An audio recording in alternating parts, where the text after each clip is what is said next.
ever felt like your life is stuck on repeat? Your thoughts racing around the same old fears, worries, and what-ifs? You're not alone. We've all been there, caught in a mental loop that seems impossible to escape. But what if there was a way out? What if the answer wasn't more thinking, but something simpler, deeper, and far more powerful? In this video, you're about to discover an unexpected truth. Your mind's constant chatter isn't just noise, it's a message from deep within, asking you to pay attention. You'll meet someone who faced their fears head-on, taking a leap they never imagined possible, and what happens next may just inspire you to do the same. Stick with us to the end, because this journey doesn't go where you think it's headed, it goes somewhere better. If you're ready to break free from overthinking and reconnect with your deeper self, make sure you subscribe. Now, join our community and stay tuned. There are plenty more stories and insights coming your way. Have you ever found yourself lost in a swirl of thoughts you simply couldn't escape? You might be folding laundry, typing out emails at your desk, or smiling politely while standing in line at the grocery store. But behind that outward composure, a restless internal dialogue runs wild. These thoughts could be about something as practical as a project deadline or as deeply personal as a relationship conflict. Yet, no matter how much you tell yourself to stop or focus on the present, your mind seems to ignore you. The thoughts persist. What if this doesn't turn out well? What if people don't like me? What if I keep messing up the same way I always have? We often term this repetitive loop overthinking, and it can feel almost like a prison built of our own mental constructs. These cycles of mental chatter can be especially baffling because on the surface, they appear to serve a useful purpose. After all, analyzing a problem or anticipating a challenge can be helpful. But when analysis morphs into endless rumination, repetitive swirling thought patterns that lead to anxiety rather than solutions, something deeper is at play. Philosophers and religious thinkers alike have long recognized that the human mind has a predisposition toward restlessness. In Buddhism, this is sometimes referred to as the monkey mind, jumping from branch to branch, unable to find peace. In Christian mystical writings, the mind is often seen as the locus of temptation or restlessness that distracts from deeper communion with God. Modern psychology uses terms like rumination or obsessive thinking to describe similar phenomena. What then is truly happening when we experience overthinking? The Swiss psychiatrist Carl Jung provided invaluable insight into this question, reminding us that what we consciously experience is only a fraction of our total psychic life. Beneath the surface, beneath our everyday worries, schedules, and fleeting emotions, lies the unconscious, a vast reservoir of memories, impulses, and experiences that we have either forgotten or intentionally repressed. Jung warned that until we face these hidden parts of ourselves, they continue to drive our thoughts and behavior from behind the scenes. In other words, overthinking can arise when something unresolved in our unconscious is knocking at the door of our awareness, seeking our attention.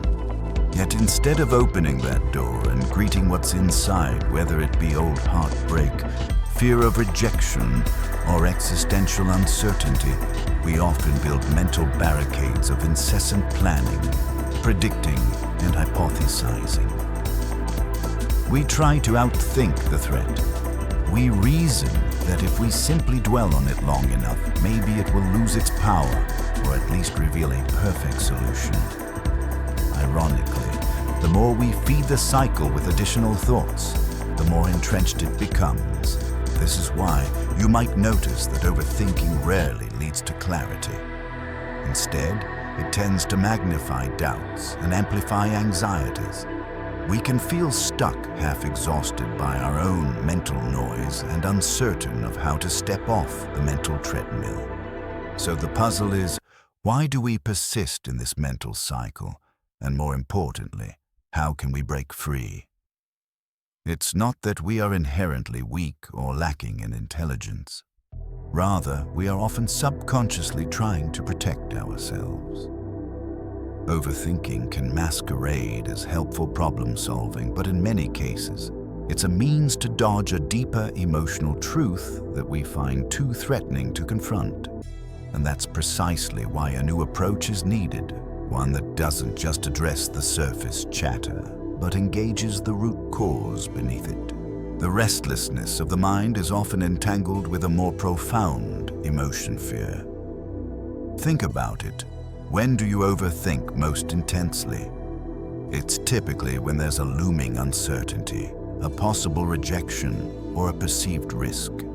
You may fear being inadequate at your job, losing someone you love, or never achieving your personal goals. These fears in turn become triggers for the mind to launch into hyperdrive scanning for any potential solutions or evasive maneuvers. On some level, you believe that if you think about a situation hard enough, you will discover the magic key that unlocks safety.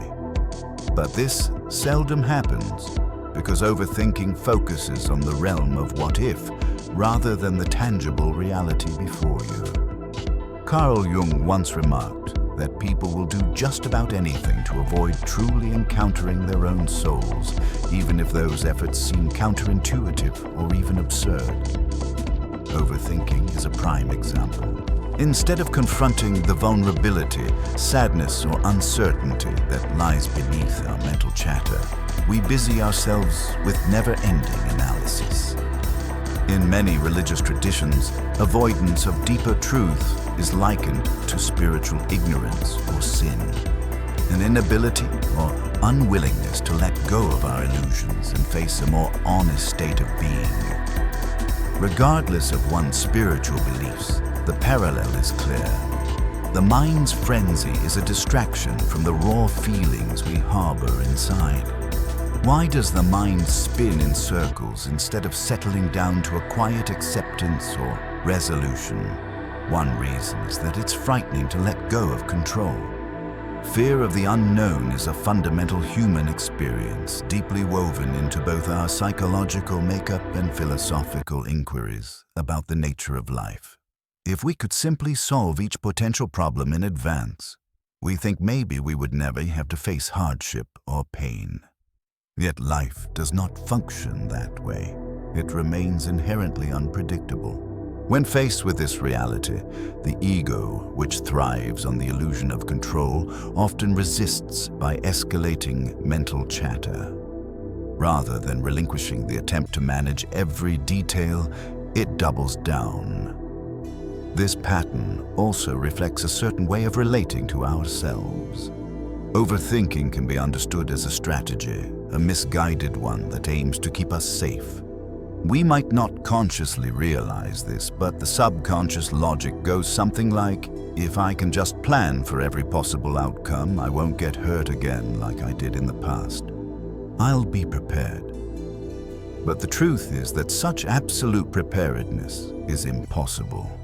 Instead of bringing relief, the mental hamster wheel becomes a cycle of self-imposed torment. It's also important to note that overthinking can be socially reinforced. In a culture that praises productivity and problem-solving, people who appear to be deeply analytical may be lauded as smart or diligent. While critical thinking is certainly beneficial, there's a thin line between healthy analysis and obsessive rumination. The difference lies in outcomes. Healthy analysis leads to actionable insights or acceptance, whereas rumination leads to stress and paralysis. Understanding which side of that line we're on requires honest self-reflection and often some level of guidance, whether from spiritual teachings, philosophical counsel, or psychological tools. To move beyond surface-level analysis, we need to acknowledge that many of our anxieties are rooted in past experiences. The unresolved events of our personal histories, old traumas, unprocessed losses, or latent insecurities operate in the background. Jungian theory suggests that these experiences dwell in the unconscious, influencing our every thought and action, even when we are not aware of them. Overthinking about future scenarios may mask the fact that we are, in reality, responding to wounds from our past. For instance, imagine someone who as a child felt consistently inadequate because they could never meet a parent's expectations. As an adult, they might overthink every minor decision at work, terrified of making a mistake. On the surface, it appears they are just being conscientious or thorough. Beneath that exterior, however, lurks the echo of childhood shame and the fear of not being good enough. Their mind's incessant chatter is an attempt to outrun that shame, perpetually scanning for potential risks. But no amount of future-oriented thinking can undo a past experience or quiet an old belief about personal worth. In religious and spiritual traditions, there's often a call to examine the heart, seen metaphorically as the seat of deeper truth. In Christian mysticism, for example, believers are encouraged to turn inward and invite divine grace into the places of woundedness. In Buddhism, practitioners learn to observe the mind and the arising of emotions without identification, allowing them to pass through. Both approaches aim to dissolve the barriers that keep us locked in a cycle of denial or avoidance. Overthinking is one such barrier because it dominates our mental space, drowning out the subtle voices within that ask for healing or acceptance. Physical cues often provide the first clues that overthinking is at play. Notice your body's reactions when you're in a spiral of anxious thought. Your shoulders tense. Your jaw might clench. Your breathing grows shallow. We often interpret these sensations as stress, but more deeply, they're messages from the body indicating that you're disconnected from the present moment. When engrossed in mental chatter, it's easy to forget. There's a whole world of physical and emotional reality happening right now, things the mind alone cannot control. This is where the concept of mind-body connection becomes crucial. If you've spent an inordinate amount of time in your head, you might have forgotten how it feels to be genuinely anchored in your body. This absence of embodiment can perpetuate anxiety. In other words, the mind is running the show while the body's signals that could ground you are overlooked. Jung believed in the wisdom of the psyche as a whole, not just the rational intellect. The body, dreams, and symbols all carry vital information if we learn to interpret them. The challenge, then, is not to shut off thinking entirely, an impossible task, but to reintegrate the parts of ourselves that have been left out.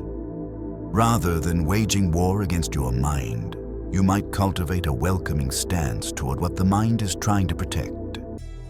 In practical terms, this might look like noting the specific fears running through your thoughts and asking what underlying belief or memory is fueling this. Gradually you shift from mere mental analysis to emotional openness, inviting a deeper sense of presence.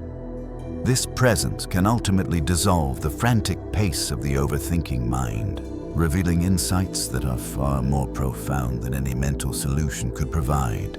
What if the real key to stopping overthinking isn't about controlling our minds, but about connecting more deeply with ourselves, body, spirit, and all? The original text suggests precisely this, that we don't solve overthinking by piling on additional thoughts, but by entering a different state of awareness. This is a central paradox. In most contemplative traditions, peace arises not from further intellectual wrestling, but from a shift in how we relate to our inner experience. If you look at various religious or spiritual disciplines, Christian contemplative prayer, Buddhist mindfulness, Hindu yoga, and so on, you find an emphasis on silence, stillness, and an embodied awareness that transcends the usual mental chatter. This stepping into the place your thoughts are trying to cover up, as the text puts it, is less about thinking, less and more about connecting with a deeper dimension of your being. In Christian monasticism, for instance, there is a practice called a centering prayer, which encourages letting go of mental narratives and returning to a word or phrase that anchors the practitioner in divine presence. In Zen Buddhism, practitioners sit in zazen, allowing thoughts to come and go without attaching to them. The overarching lesson is that clarity and tranquility often emerge when we stop trying to forcibly steer the mind and instead allow ourselves to dwell in a wider field of awareness. Carl Jung's notion of the self aligns intriguingly with these practices. According to Jung, the self is the totality of the psyche, encompassing both the conscious ego and the vast unconscious. While the ego is preoccupied with daily tasks, roles, and conscious objectives, the unconscious harbors aspects of our personality we have not recognized or have actively suppressed. Overthinking arises in part because the ego tries to handle everything by itself, ignoring that the psyche has other resources. Jung believed true individuation, becoming whole, occurs when we integrate these disparate elements. Overthinking in this context is a sign of disintegration, the conscious mind taking on a weight it cannot handle alone. We see echoes of this integration across world religions. The Christian concept of grace can be understood as assistance that comes when human effort alone is insufficient. Similarly, certain strands of Hindu tradition speak of the Atman, the inner self, being one with Brahman, the universal essence, and that enlightenment arises upon realizing this unity. When we remain trapped in the cycle of overthinking, we are in effect blocking out the deeper well springs of wisdom that might effortlessly guide us, if only we'd relinquish the need to micromanage every possibility. One practical way to experience this deeper connection is through what the text calls 1 minute, one choice, one breath. That is taking a literal pause whenever you notice yourself spiraling. Rather than trying to think your way out of the spiral, you shift attention to your bodily sensations, the texture of your clothes against your skin, the coolness of the air on your face, or the solid feel of your feet on the ground. This seemingly trivial action can be transformative.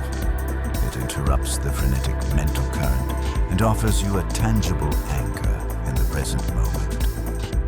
Over time, these small pauses create a habit of returning to presence, which can dramatically reduce compulsive rumination. You may wonder, isn't this just another mental trick? And indeed, it might feel that way at first. However, the purpose of practices like mindful breathing or body awareness is not to set up a new labyrinth of thoughts, but to bypass the mind's endless commentary.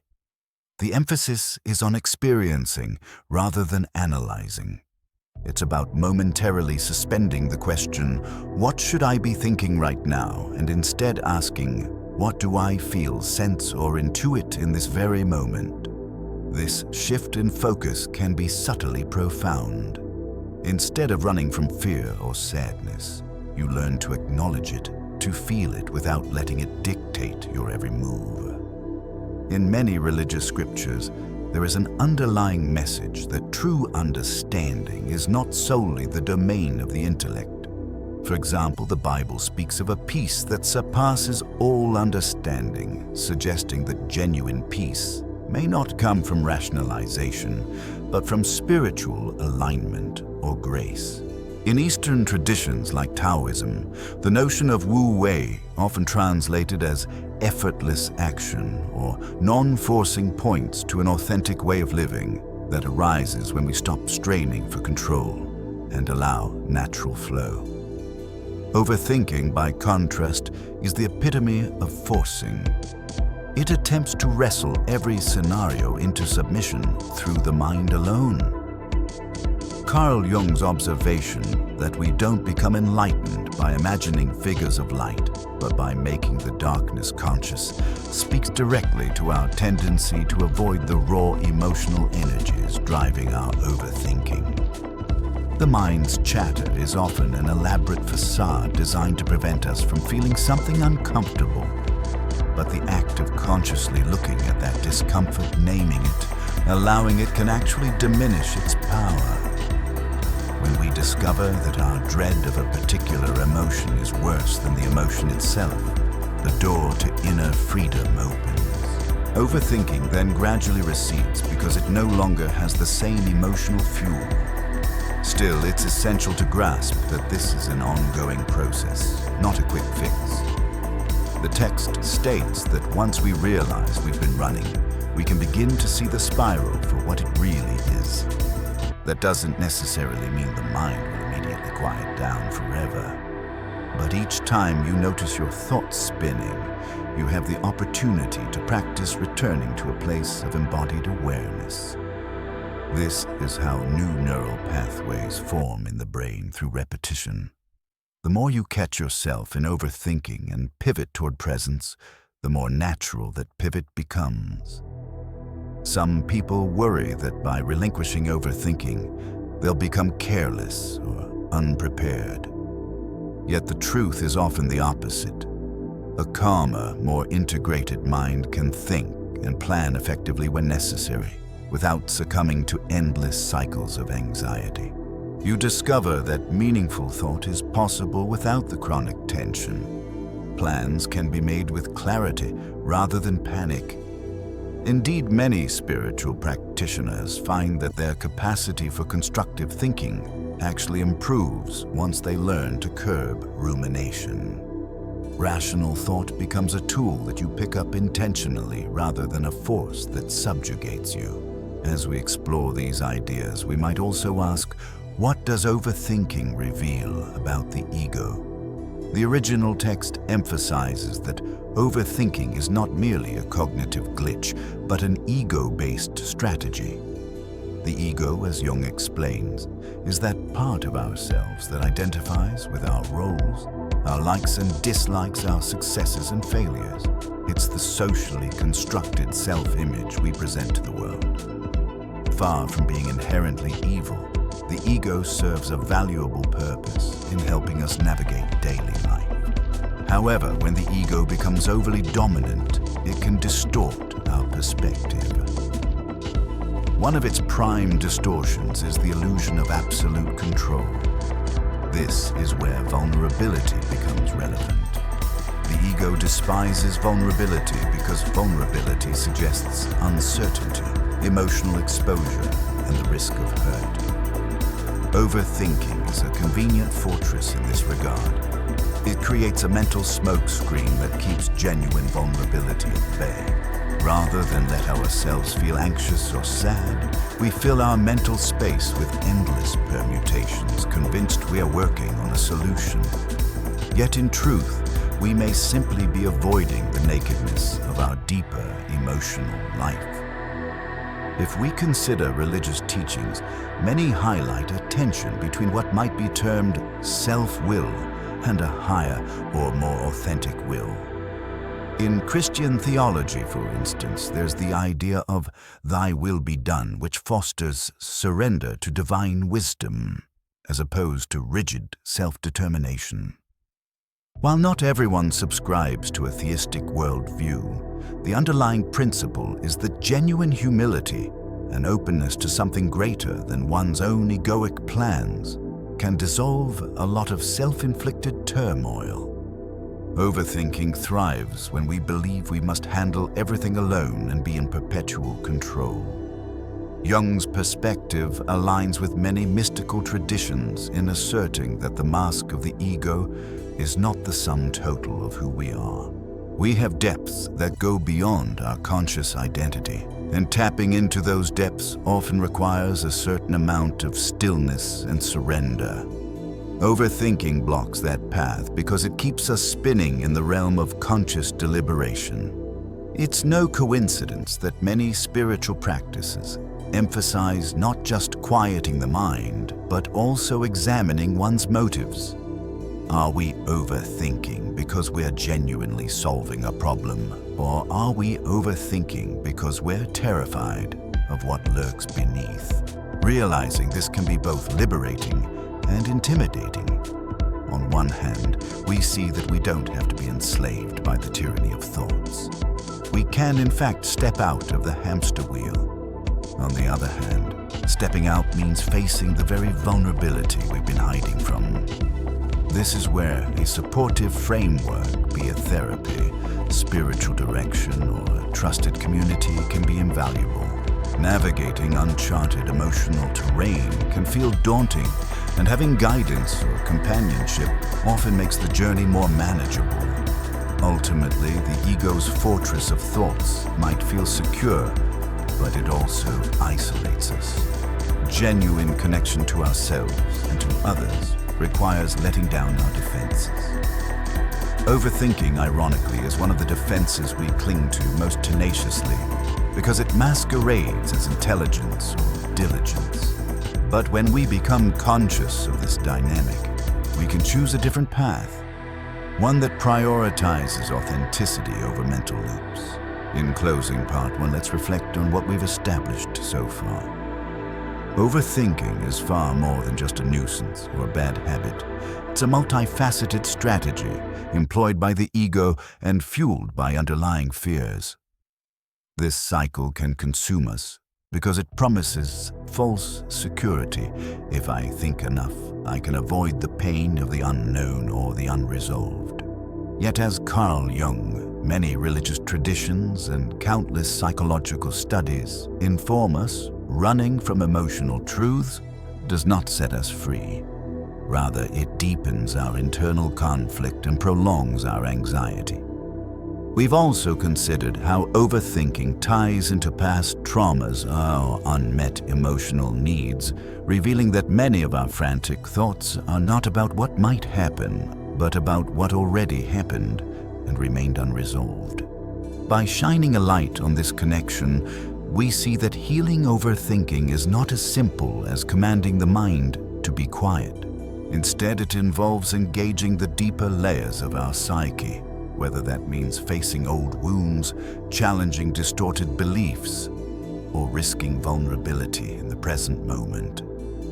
At the same time, we've noted that genuine relief lies not in trying to control every aspect of life, but in creating space, literal space in our awareness for breath, for embodied presence, and for the possibility that there's wisdom beyond the mind's hamster wheel.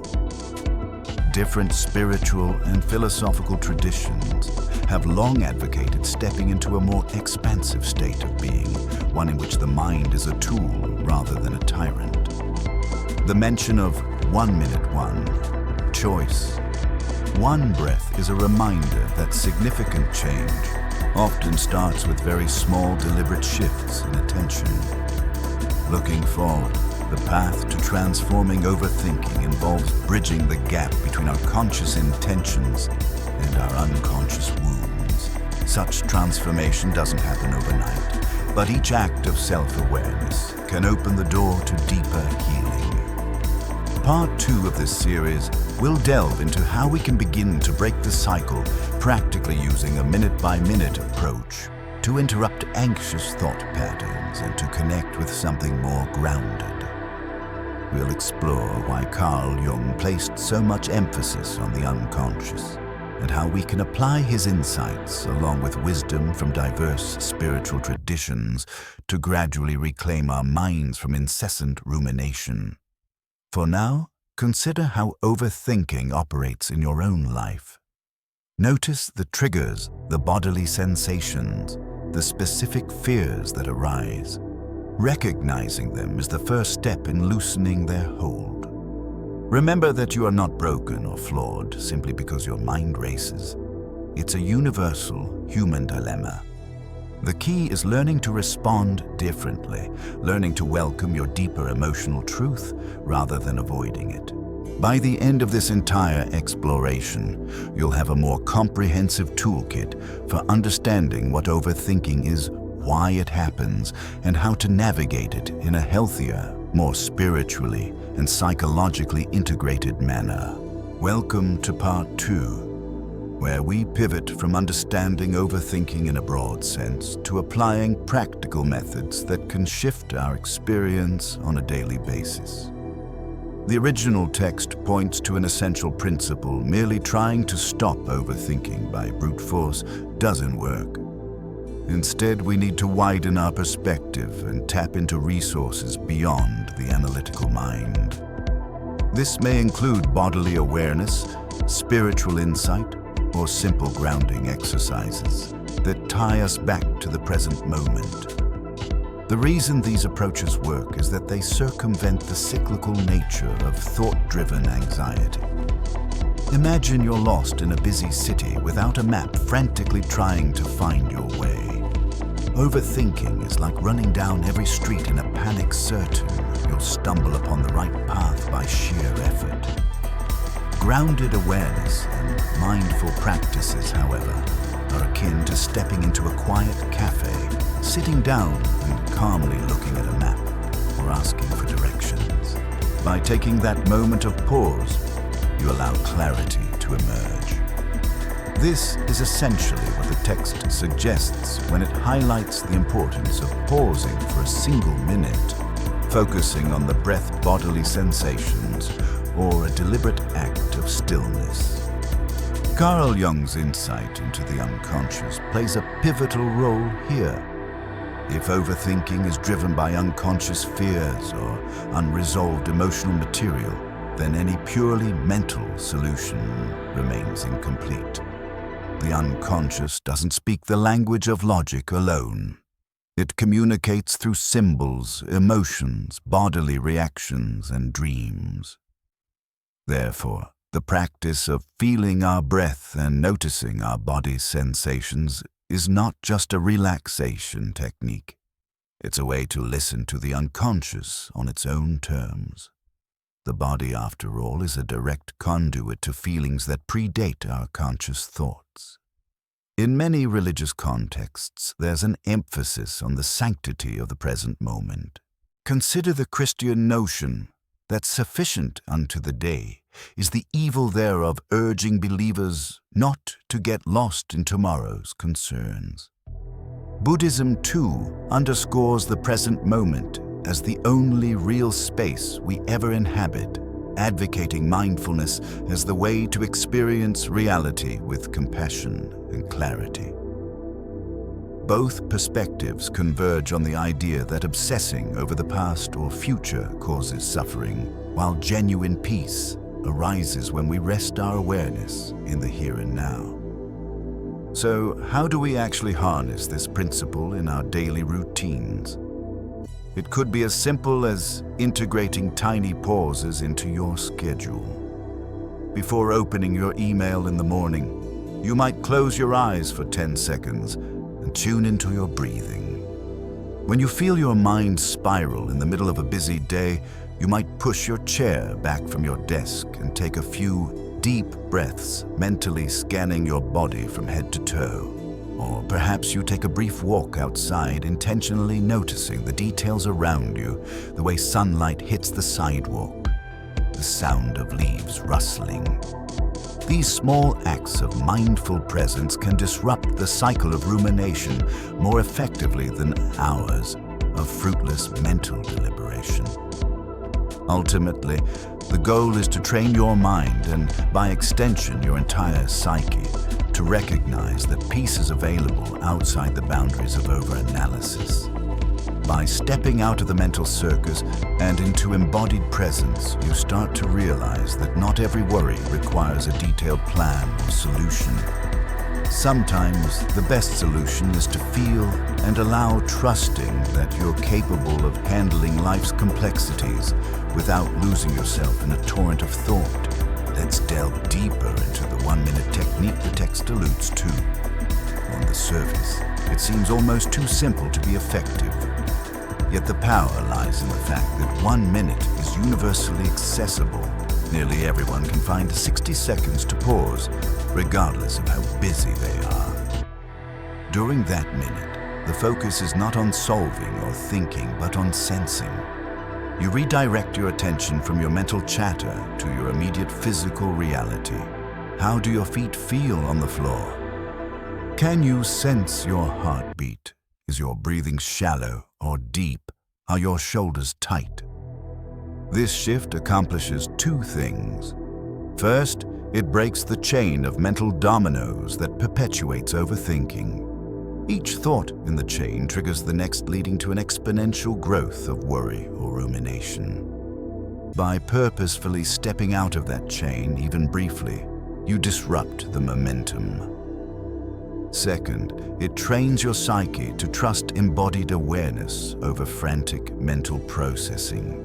As Jung would phrase it, you're giving space for the wisdom of the unconscious to emerge, rather than overriding it with endless conscious deliberations. Why focus on the body rather than something else? The body is both immediate and concrete. It's always in the now, which is precisely where your presence has the most power. Overthinking, by contrast, flits between past regrets and future anxieties. When you anchor in bodily sensation, you align yourself with the present moment. In philosophical terms, thinkers like Martin Heidegger have argued that authentic being in the world demands a kind of present engagement rather than absorption in abstract rumination. In religious contexts, such as Christian or Buddhist monastic traditions, the body is often seen as a vessel for spiritual experience, one that can guide us to deeper truths if we pay close attention. If you find that your mind continues to wander during this minute, that's entirely normal. The practice isn't about achieving perfect mental silence, but about noticing when the mind drifts and gently returning to the sensation at hand. In that noticing, you're building a new muscle, one of mindful awareness, which with practice becomes more robust. Over time, you'll likely find that this 1-minute pause extends naturally. Perhaps you'll spend 2 or 3 minutes in focused presence, or you'll employ the technique multiple times a day. Each instance acts like a small but powerful wedge that can prevent overthinking from fully taking hold. You might also explore variations of this pause. Some people find it helpful to place a hand on their heart or abdomen, physically reinforcing the connection to breath and body. Others might incorporate a short phrase or mantra, something like, "I am here," or "This moment is enough." These personal touches are optional, but can enhance the impact if they resonate with you. Overall, the beauty of the 1-minute technique lies in its simplicity and adaptability. It doesn't require special equipment, extensive training, or a specific belief system. It's a universal tool that aligns with core human truths, that we are more than just our minds, and that peace often arises when we ground ourselves in the here and now. As you begin to employ these brief pauses, a broader question may surface. What happens after I've stepped out of the spiral of thoughts? The text suggests that a gateway opens a bridge to something deeper, a realm where thinking calms down and intuition, or inner knowing, takes precedence. This shift can feel foreign if you're accustomed to constant mental chatter, but it's also remarkably freeing. Carl Jung and many spiritual traditions point to the fact that we possess an innate wisdom that goes beyond rational problem solving. Some might call it the still small voice, while others refer to gut instinct, inner guidance, or the Holy Spirit. Whatever the terminology, the underlying idea is that once the analytical mind quiets, another mode of perception becomes accessible. this doesn't negate reason. Rather, it complements it with a more holistic understanding that includes emotional, somatic, and even transcendent elements. Consider how many significant decisions in life, such as choosing a life partner, changing careers, or moving to a new place, often hinge on more than simple pros and cons lists. At some point, intuition or feeling plays a role. Overthinking can drown out those subtler signals because it floods your awareness with verbal or conceptual noise. By cultivating moments of stillness, you make space for deeper discernment. Religious thinkers throughout history have emphasized listening to the heart or soul, a process that requires quiet and trust qualities that overthinking undermines. Another dimension of accessing deeper wisdom involves acknowledging and integrating emotions. Overthinking frequently arises when we suppress or fear emotions like sadness, anger, or longing. The mind tries to fix or avoid them through compulsive thinking rather than letting them be felt. Yet emotions can carry essential messages. For example, consistent anxiety might signal you're living out of alignment with your values, or unacknowledged grief might indicate that you haven't fully processed a painful loss. Jung would argue that these unresolved feelings remain in the unconscious and fuel the cycle of overthinking until they are recognized. When you allow yourself to feel what's actually there, be it fear, sadness, or a simple restlessness, the emotional energy can move and transform. It's akin to letting a wound breathe so it can heal. Paradoxically, once you grant your emotions the attention they need, they lose their overwhelming power to hijack your thoughts. You might still experience them, but in a more regulated, less chaotic form. Gradually, this frees up the mental space that overthinking once occupied. For many, this journey of letting the mind settle and allowing deeper emotions to surface can be challenging. Support, whether spiritual guidance therapy or a close-knit community, can make a tremendous difference. Engaging with a trusted counselor or mentor can provide a safe container to explore emotions you've long sidestepped. In religious communities, confession or pastoral counseling can serve a similar function, offering the grace of being witnessed and heard without judgment. Ultimately, the transformation isn't about escaping reality. It's about meeting reality on a deeper level than frantic mental strategies allow. Once you discover that your intuition and capacity to feel are not threats but allies, the need to overthink diminishes. You find yourself living with a new baseline of calm, even when life remains imperfect or uncertain. Many people assume that if they stop overthinking, they'll become passive or complacent. Yet real-world experiences show the opposite can occur. When you're no longer drained by endless internal commentary, you have more energy and clarity to handle practical tasks. Your mind is free to focus on concrete steps rather than being bogged down by 1,000 hypothetical scenarios. In the original text, there's an emphasis on the fact that overthinking is not merely about having too many thoughts, but about feeling too little. This points to a disconnect between head and heart, or mind and body. When you restore that connection, you don't cease to think altogether. You think more effectively. You might discover that tasks you once approached with dread or confusion now seem simpler or less intimidating because you're not carrying around the baggage of unprocessed fear. This improved functionality also resonates with certain productivity philosophies that emphasize clear mind, clear action. For instance, the getting things done. GTD methodology encourages capturing tasks and then releasing them from your mental loops so you can engage with them in a focused way. While GTD isn't inherently spiritual, the underlying principle mirrors the idea that an uncluttered mind is more nimble and capable.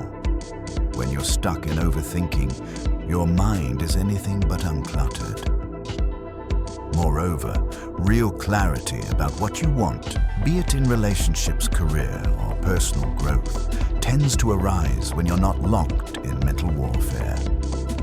Jungian psychology would say that once the ego steps aside, the fuller self can guide you toward what resonates with your deeper nature. This can manifest in making decisions that from the outside might seem bold or unexpected, but feel undeniably right to you. Religious traditions might interpret this as divine guidance or the prompting of the spirit.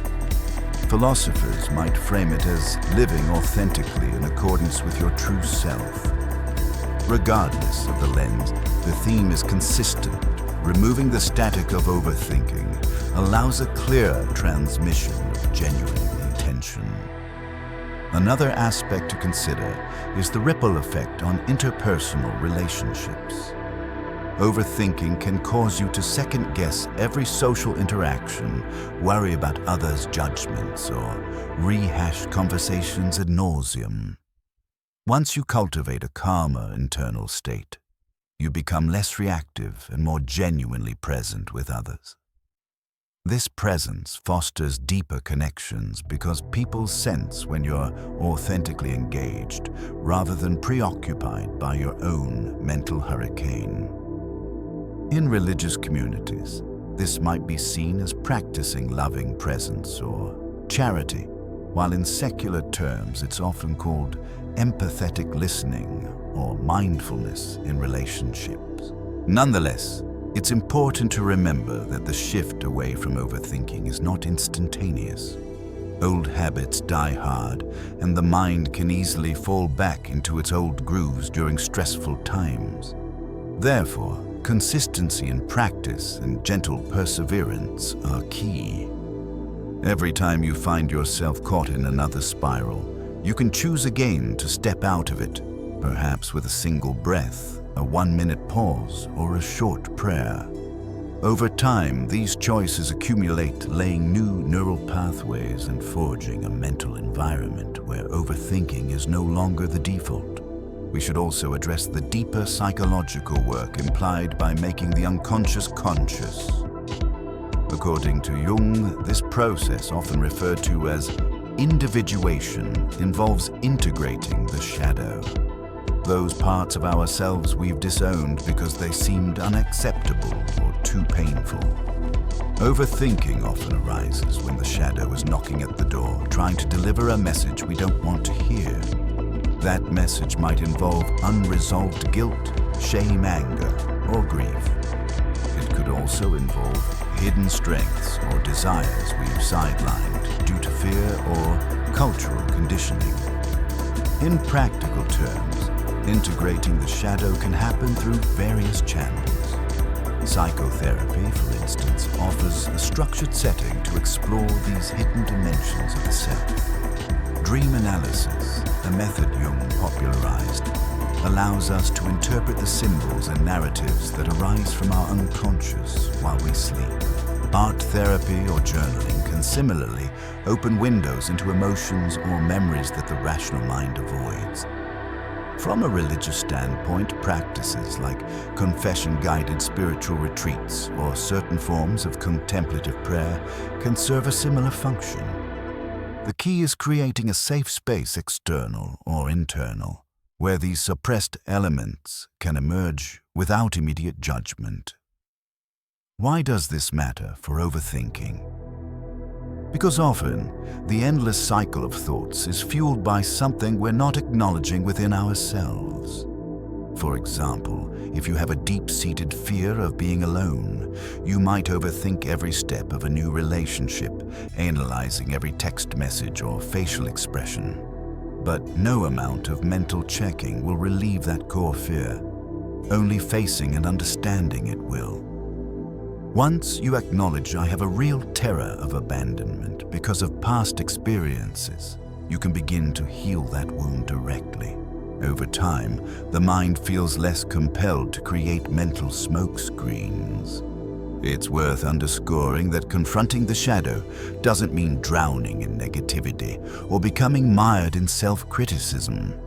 On the contrary, it's an act of compassion to bring these disowned parts of ourselves into the light. Jung believed that what we disown tends to run our lives from the shadows, hence the famous quote, "Until you make the unconscious conscious, it will direct your life, and you will call it fate." The text we're exploring echoes this sentiment, suggesting that overthinking will continue until we face what's truly driving it. By bravely acknowledging these inner truths, we regain agency over our lives. At the same time, self-compassion is crucial. This process is not about blaming yourself for overthinking or berating yourself for not being healed already.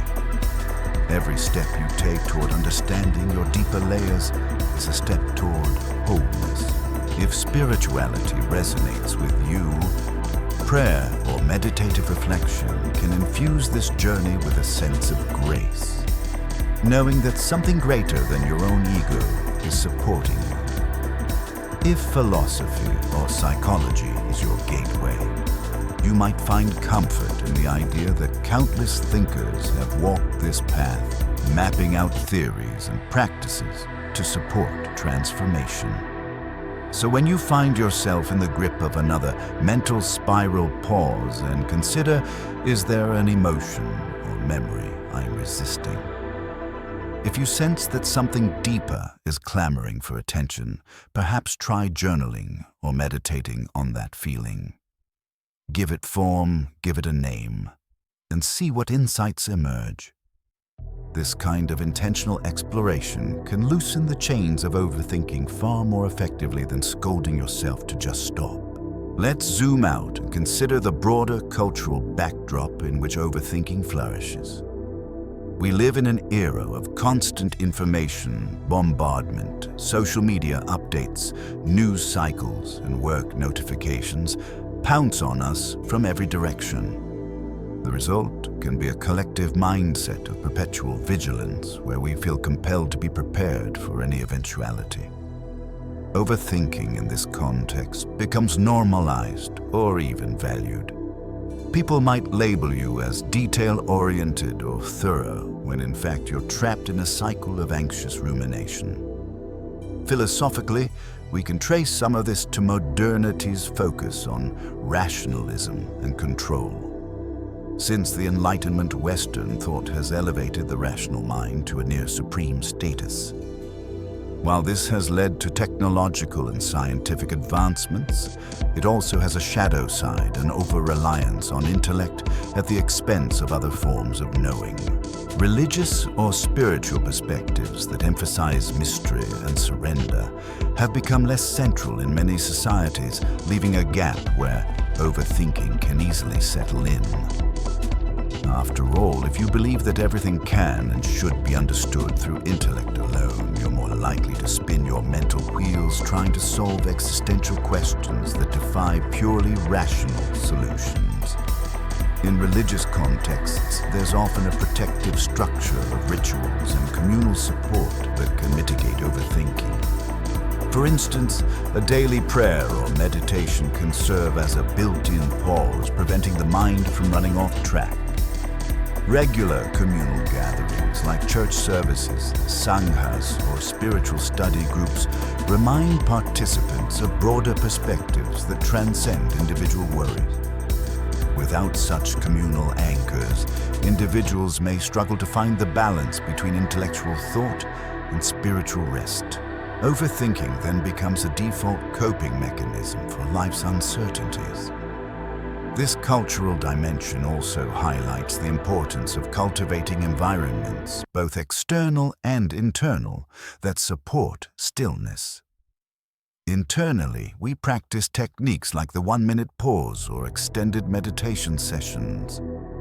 Externally, we might set boundaries around technology, commit to regular social or spiritual gatherings, or even design our living spaces to encourage calm. For example, uncluttered rooms, nature-inspired decor, or a dedicated corner for meditation or prayer.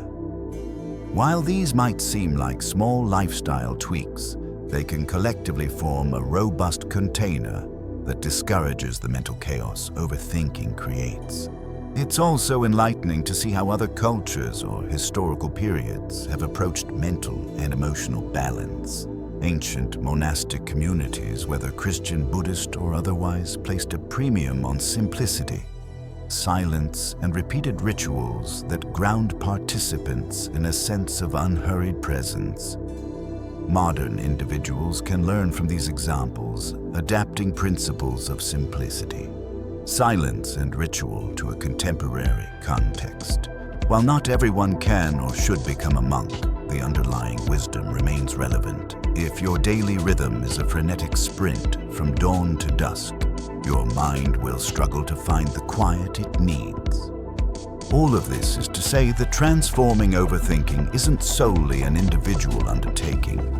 It often requires a shift in how we relate to society and culture at large. We may need to question norms that equate non-stop mental activity with virtue. We might need to become more discerning about the information we consume and the environments we inhabit. By aligning our outer structures with our inner quest for calm, we pave the way for the deeper changes Jung religion and psychology alike advise. As we wrap up, Part 2. Let's integrate these threads into a cohesive picture of how we can break the cycle of overthinking. First, we acknowledge that overthinking is a symptom of deeper emotional and psychological tensions, often linked to past wounds or unrecognized fears. Trying to think our way out of this cycle only perpetuates it. Instead, the path forward involves interrupting the mental spiral through simple embodied practices like mindful breathing, 1-minute pauses, or short bursts of meditation. These practices anchor us in the present moment and create a buffer that prevents anxious thoughts from gaining unchecked momentum. Second, we realize that these moments of stillness serve as gateways to deeper self-awareness. As we reorient attention toward our bodies and inner feelings, we begin to notice what lies beneath the chatter, perhaps an unacknowledged sadness, a long-standing fear of rejection, or a spark of intuition we've been ignoring. By letting these deeper realities surface, we also open the door for genuine healing. Jung's emphasis on making the unconscious conscious is not just an intellectual exercise. It's a transformative process that reconfigures how we see ourselves and our world. Third, we see that self-compassion and external support are essential. Whether you seek therapy, lean on a faith community, or confide in trusted friends, having a compassionate witness to your journey makes a tangible difference. No one should navigate the labyrinth of the mind alone, especially when confronting old wounds or ingrained habits. Empathy and understanding from oneself and from others help dismantle the shame that often keeps overthinking locked in place. Finally, we've discussed the broader cultural factors that can either exacerbate or alleviate overthinking. While an overstimulating, hyper-rational culture might fuel mental chaos, we can consciously carve out spaces of calm and reflection.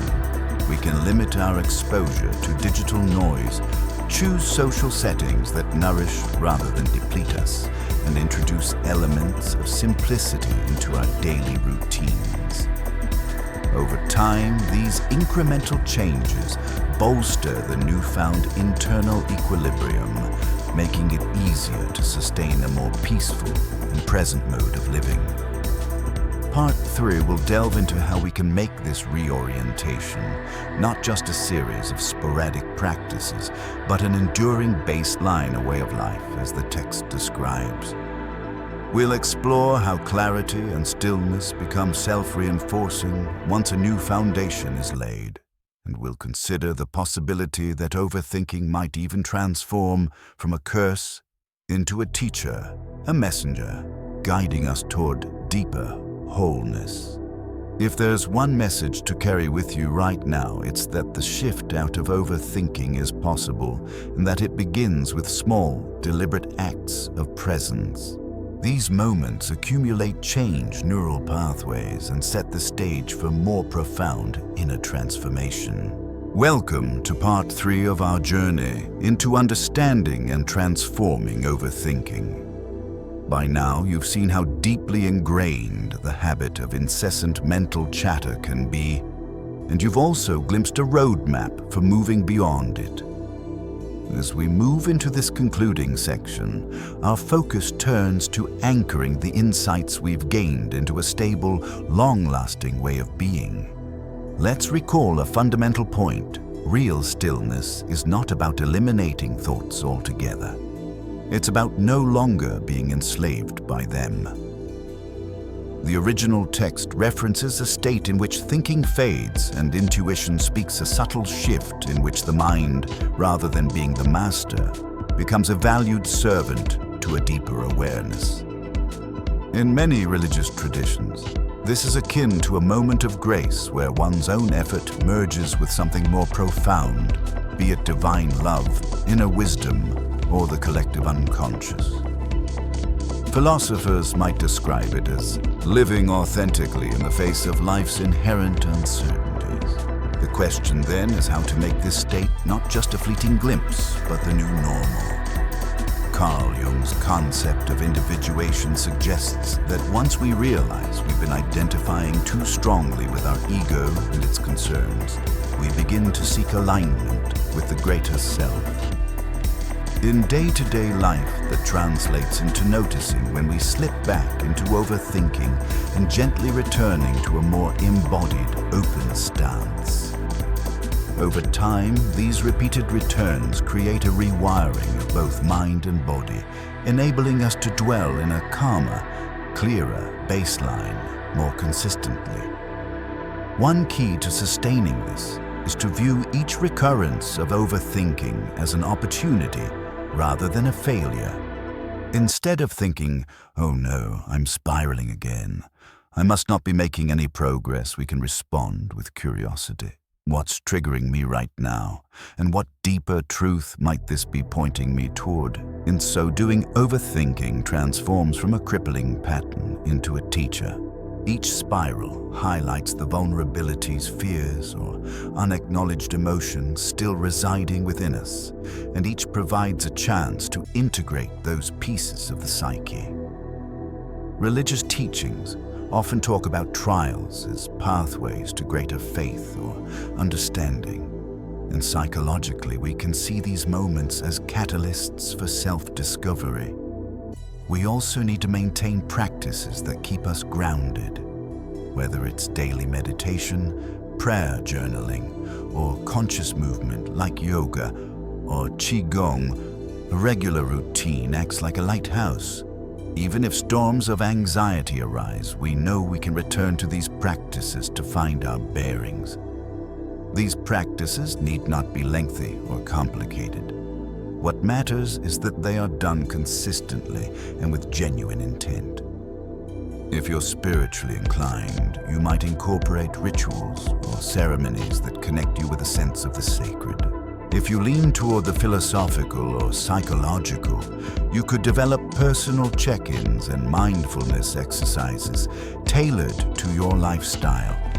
Finally, it's beneficial to cultivate relationships that reinforce our commitment to presence rather than perpetuate overthinking. Surrounding ourselves with individuals who value authentic communication and emotional honesty can counterbalance cultural and social pressures that fuel mental busyness.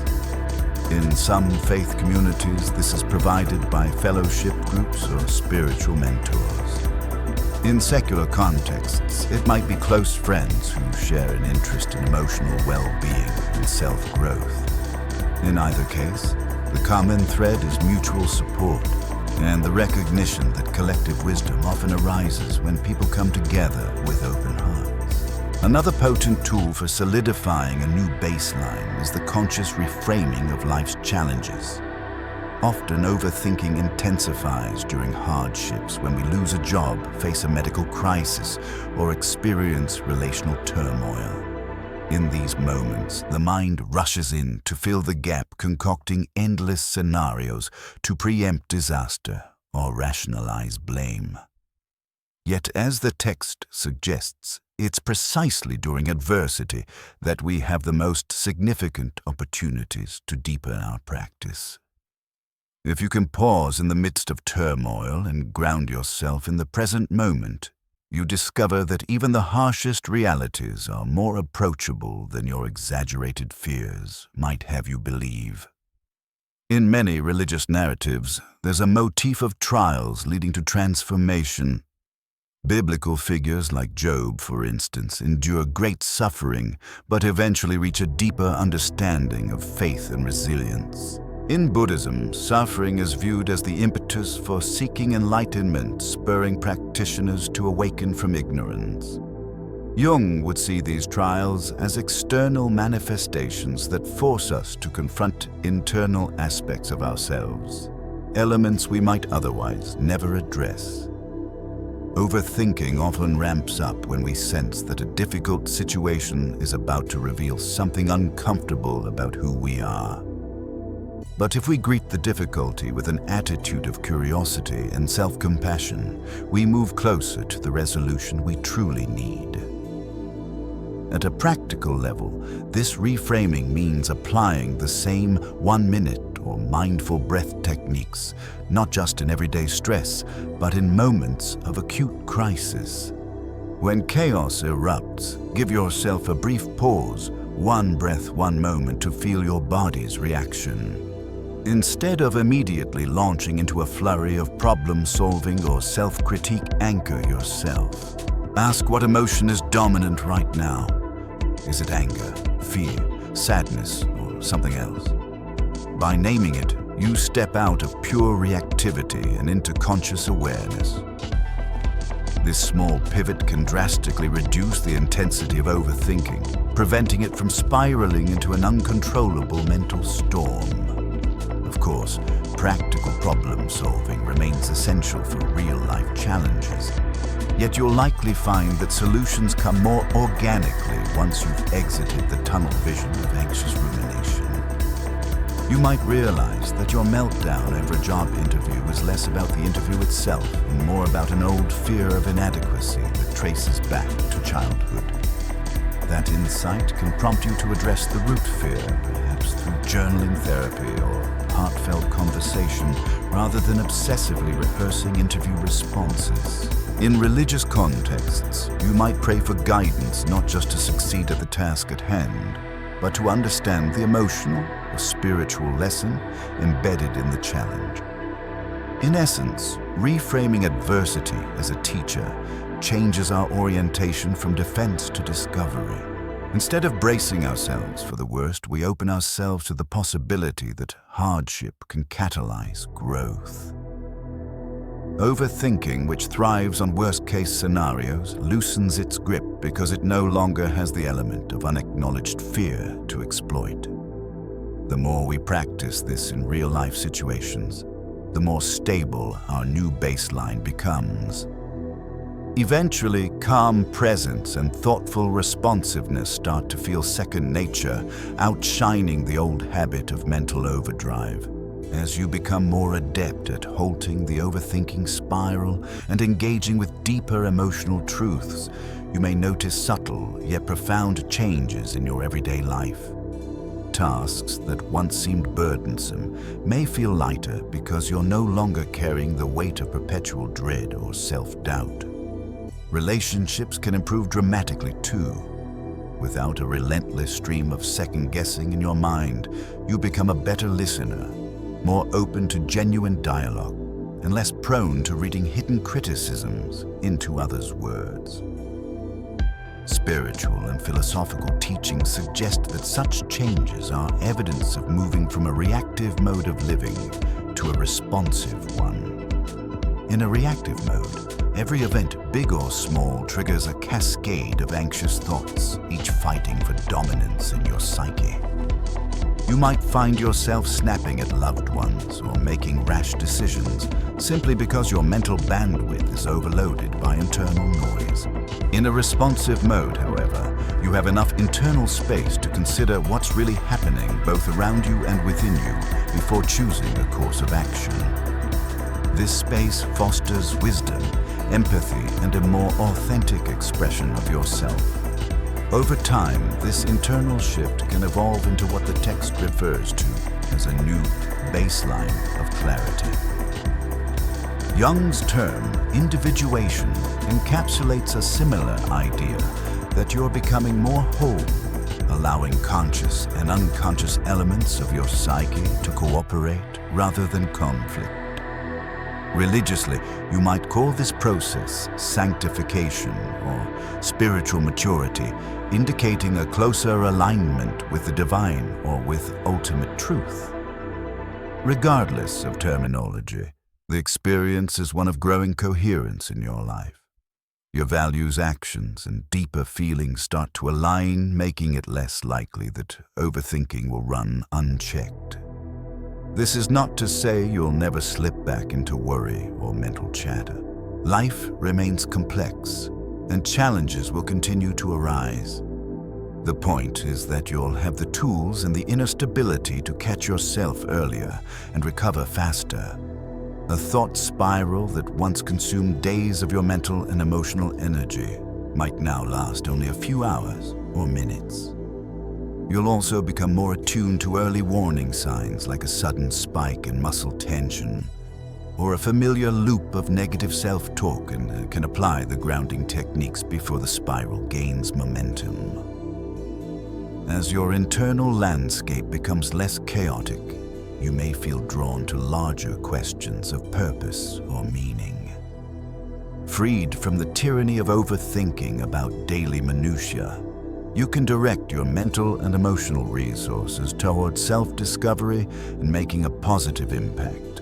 Some people find they have more mental space to volunteer or to pursue creative projects they've long postponed.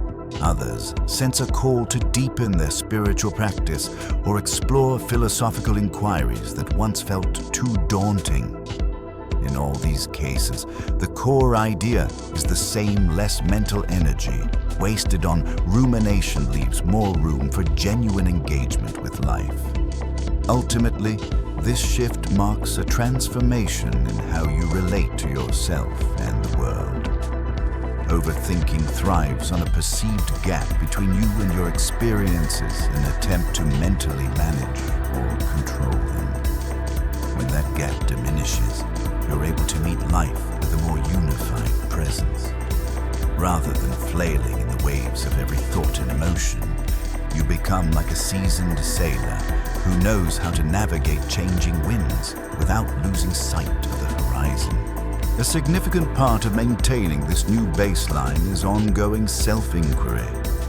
Overthinking often recedes when we start asking better questions, ones that steer us toward clarity rather than confusion.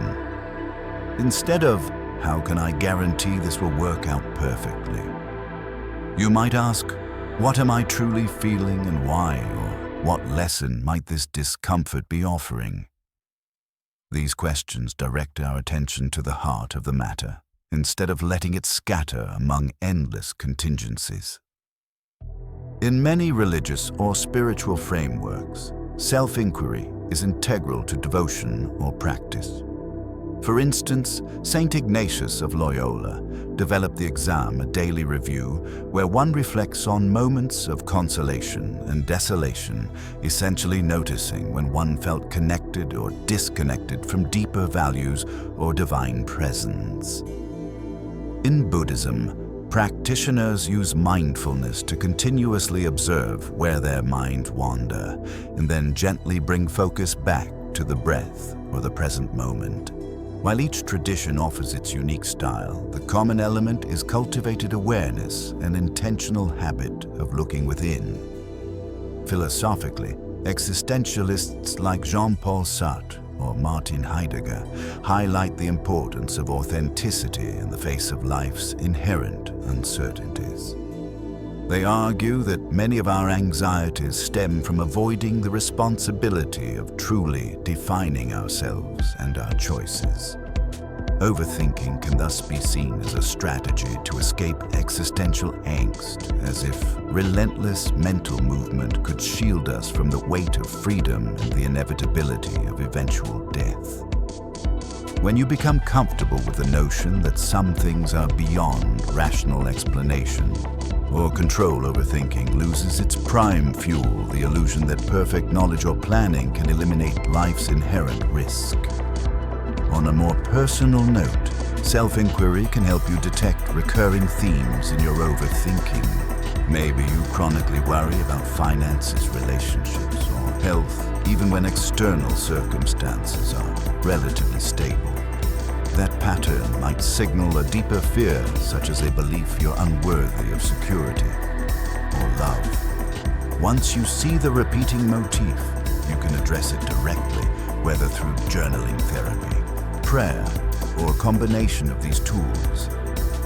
When the root issue is acknowledged, the associated thought loops often diminish as they no longer serve a protective function.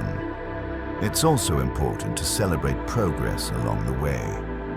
Overthinking typically involves a perfectionistic streak where you judge yourself harshly for not having everything under control. In contrast, acknowledging each small victory, such as noticing a negative thought pattern before it spirals, reinforces the new, healthier pathways you're creating. Religious traditions often have built-in forms of gratitude or thanksgiving, precisely because recognizing and naming blessings fosters a mindset of abundance rather than lack. Psychological research confirms that gratitude can shift focus away from problems, thereby reducing the likelihood of rumination. In essence, self-inquiry serves as both map and compass for this ongoing journey. The map part is your accumulated wisdom about how your mind works, while the compass is your moment-to-moment awareness, always pointing you back to the present. Together, they guide you away from the cliffs of overthinking and toward the valleys of calm clarity and meaningful connection. By this point, you might be wondering how overthinking fits into the larger tapestry of personal and spiritual growth. After all, the original text posits that overthinking might not be purely an enemy, but also a messenger. If you reframe it as a signal, a red flag indicating that something within you yearns for attention, overthinking can become a doorway to greater self-understanding. The key is to shift from treating it as a defect to recognizing it as an invitation. This invitation often points to old stories or unhealed emotional terrain. Imagine your mind as a bookshelf lined with volumes, some read, some untouched. Overthinking is like an automatic scanning system that keeps returning to the same unread volumes because they're producing a sense of disquiet. Rather than trying to jam the books deeper into the shelf, it might be more helpful to actually read them page by page, emotion by emotion.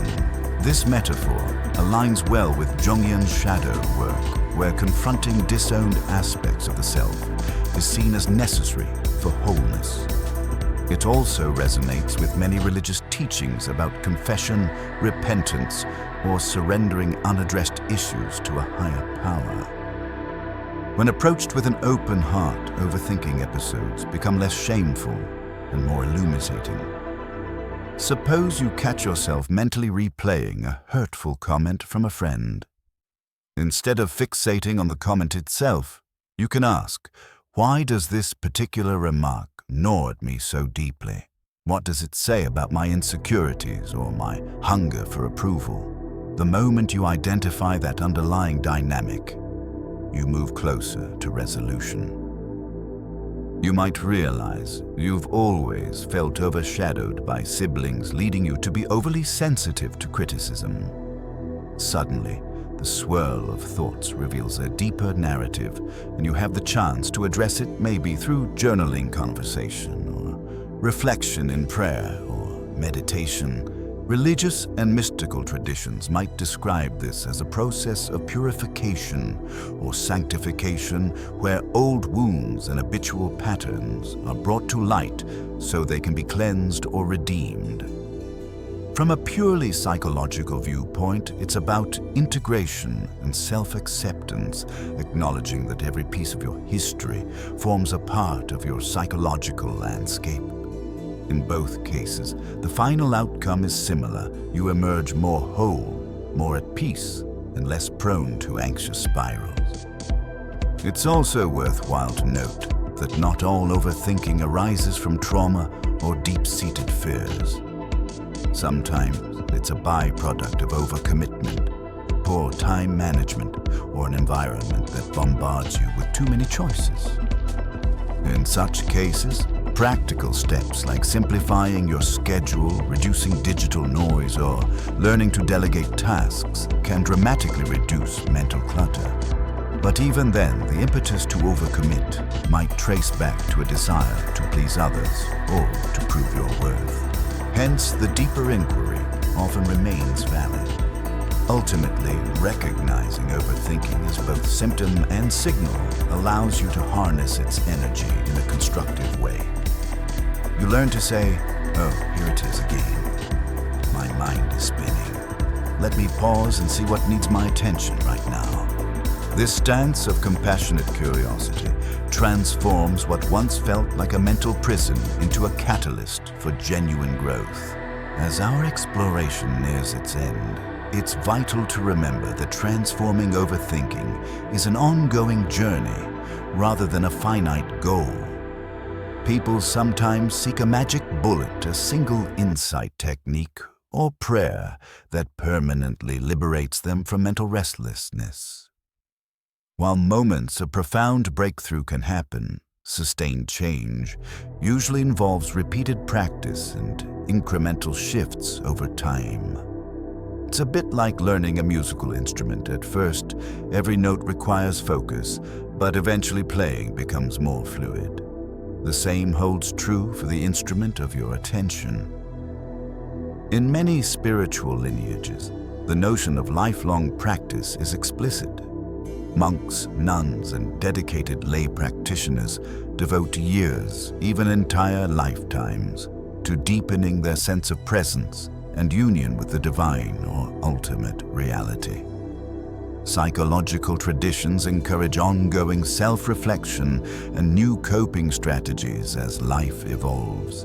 Perhaps the busiest periods of your life will demand shorter, more frequent grounding exercises, whereas quieter times might allow for extended retreats or in-depth therapy. The specifics can vary, but the underlying principle is the same.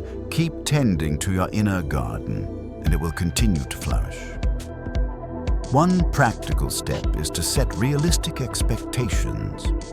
Overthinking often thrives on perfectionism, the idea that if we just do things right, we'll be entirely free of anxiety. When that unrealistic standard isn't met, we may default back into blame and worry. So reframe your journey as one of gentle progression. Every time you realize you're overthinking and then practice a pause, you're reinforcing a new neural and emotional pathway. Each instance of self-awareness is a win, no matter how small. It also helps to reflect on how far you've come. Periodically take stock of specific scenarios that once triggered major overthinking and see whether your response has changed. Maybe you used to lose sleep for days worrying about a meeting at work. But now you can catch those anxious thoughts after a few hours and find a calmer approach. That's meaningful progress, even if it's not the total eradication of anxiety. For many, keeping a journal or sharing insights with a supportive friend or mentor can make these small victories more concrete and encouraging. Lastly, hold space for the mystery that remains. Even the most enlightened figures in religious or philosophical traditions acknowledge that life retains a sense of mystery, and no one is immune to the occasional surge of doubt or fear. Accepting this mystery as part of the human experience can paradoxically bring peace because you're no longer fighting the natural flow of uncertainty. Instead, you greet it with the same presence and curiosity you've developed throughout this process, sidestepping the trap of overthinking and opening yourself to deeper wisdom, be it psychological, spiritual, or both. In short, your relationship with your mind can become a friendship rather than a battleground. Overthinking doesn't vanish overnight, but as you cultivate presence, address old wounds, and integrate aspects of yourself you once disowned, its hold diminishes. And in the space that emerges, you'll find a richer, more textured experience of life, one in which your thoughts are allies rather than adversaries. We have traversed a substantial distance together, from identifying the nature of overthinking and its ties to deeper fears, to understanding how small acts of mindful presence can intercept mental spirals, to embracing the larger transformative process that Carl Jung, religious traditions, and psychological theories all highlight. As we conclude, it's helpful to remind ourselves that the essence of this journey is not about banishing thoughts, but about reconnecting with a wholeness that the chatter of the mind once obscured. Overthinking can be a clever adversary, masquerading as logical concern or responsible planning. However, by now you recognize that real safety and clarity do not come from rehearsing every possible outcome. They emerge from integrating your emotional truth, trusting in a wisdom that extends beyond mere rationality, and honoring the present moment as the primary field of action. When you see yourself sliding back into anxious rumination, remember the techniques you've learned: the single-minute pause, the grounding in bodily sensation, the willingness to ask, "What am I avoiding feeling?" These become the daily bread of your new, more peaceful life. The spiritual dimension, whether you name it God the Self or simply the mystery of existence, plays a crucial role for many. Openness to grace, or at least the possibility of something larger than the individual ego, loosens the iron grip of overthinking.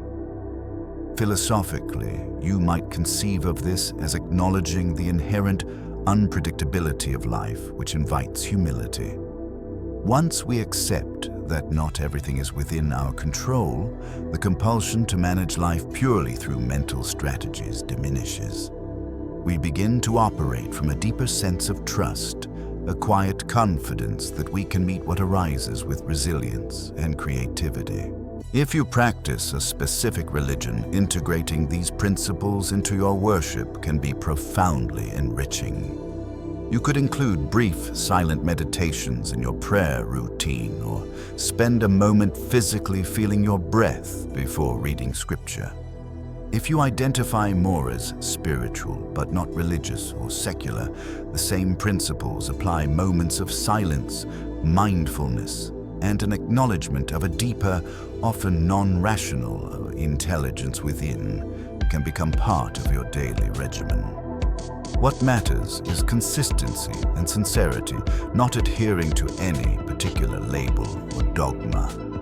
In many ways, overthinking was never the true enemy. It was a signal, a red blinking light on the dashboard of your psyche. Now that you know how to interpret that light, you can address the underlying issues rather than just trying to turn it off. This is the real triumph, discovering that what once tormented you can guide you toward greater self-knowledge and lasting peace. May you carry these insights forward, weaving them into the fabric of your life.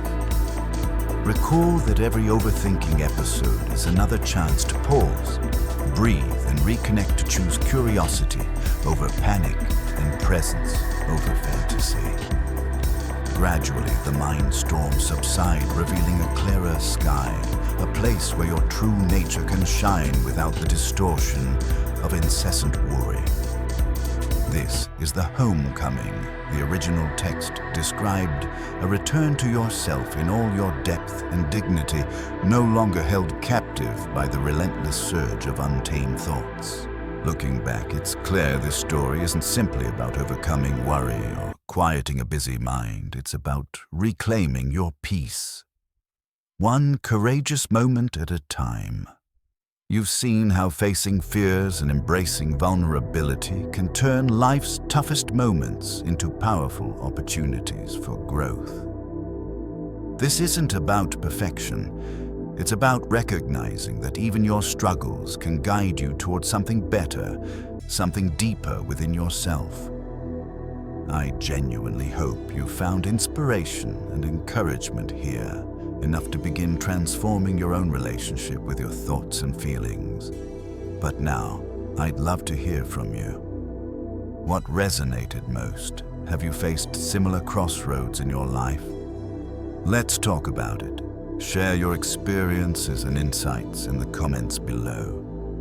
Your voice matters, and your story could help someone else find their own path forward. Thanks for watching, and don't forget to subscribe. We're in this journey together.